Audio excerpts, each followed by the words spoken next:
America's talking tonight about Grand Theft Auto 5, and that is because they completely blew away the competition, making $800 million on its first day of release.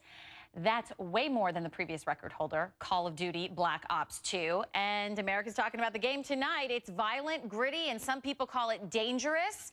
So why are these gamers lining up to get it?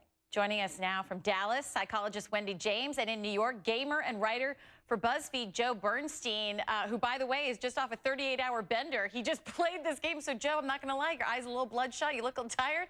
I feel like I should offer you a sandwich, but we'll get to you in a hot second. Hold on.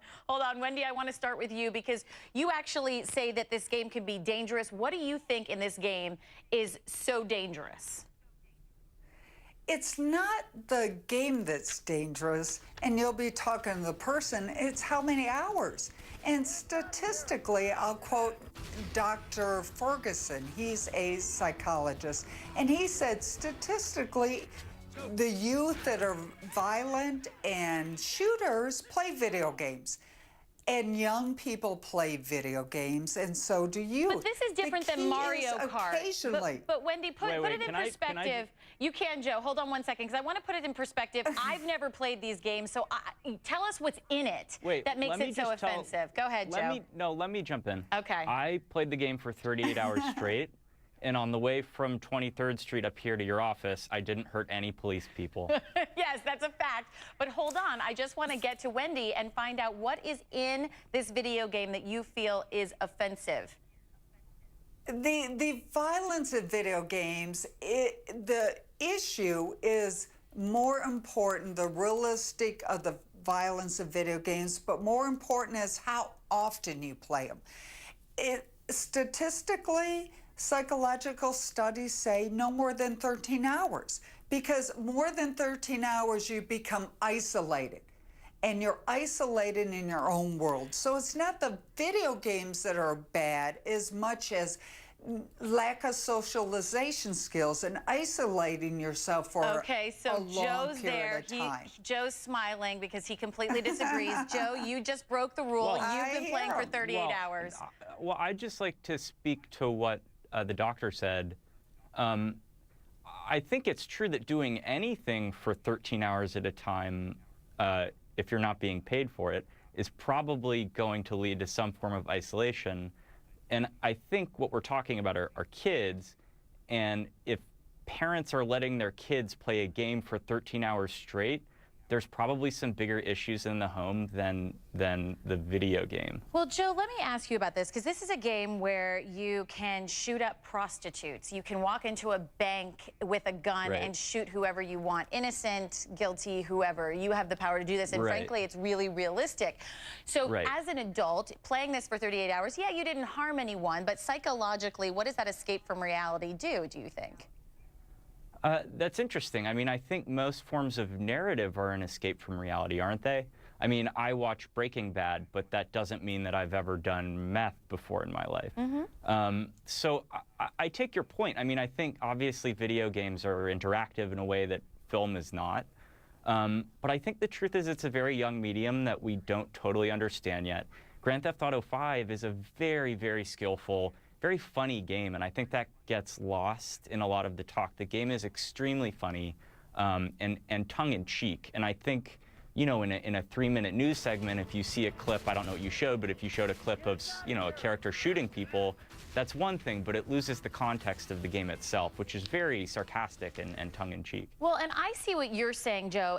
What I think is important is to separate that it's not necessarily the video games that cause any of these issues, that it could be the mental state of the person playing the video games. And the reason I make that correlation is because we have seen so many of these stories in the news, whether it's James DiMaggio, the Navy Yard shooter, Adam Lanza, and there's been a consistent narrative that they have all played video games excessively. It's this escape from reality, but there has been an element of mental instability.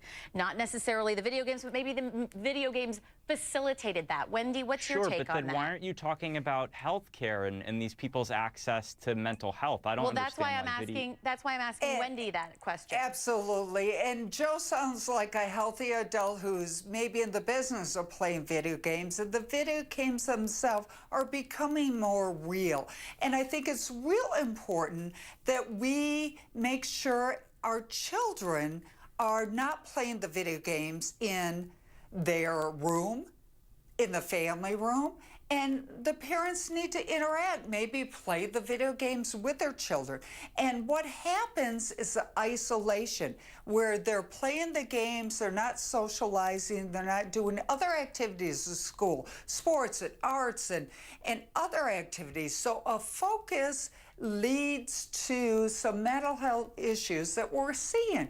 And it would be anything like violent television or violent video games is causing children to isolate and not socialize. So, Joe, you're correct. There is a mental health problem, but it is also a need that we need to see as parents, as a community, to monitor the children and make sure they have other activities. And that's the solution if this is an issue about kids. But Joe, you do bring up a great point. And Wendy, I want your take on this, because it's not like we can ask people to bring their mental health card when they are going to buy a video game. So what is the solution here so that these kinds of escapes from reality don't influence people that may not be totally all there to handle that kind of violence / reality, not reality?